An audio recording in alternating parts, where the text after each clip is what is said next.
কারণে ফের পিছিয়েছে নিজামীর যুদ্ধাপরাধ মামলার নিষ্পত্তি। দীর্ঘসূত্রতা উস্কে দেয়া নিয়ে বিতর্ক। দল গোছানো হচ্ছে, উপজেলা নির্বাচন শেষ হলেই সরকার পতনের আন্দোলন। রাজবাড়ীতে জনসভায় বললেন খালেদা জিয়া।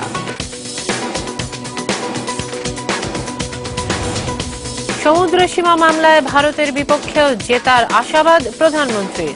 নৌবাহিনীর নতুন দুটি যুদ্ধ জাহাজের উদ্বোধন। এবং এশিয়া কাপে টিকে থাকার লড়াইয়ে আফগানিস্তানের বিপক্ষে ব্যাট করছে বাংলাদেশ, তবে শুরুটা ভালো হয়নি।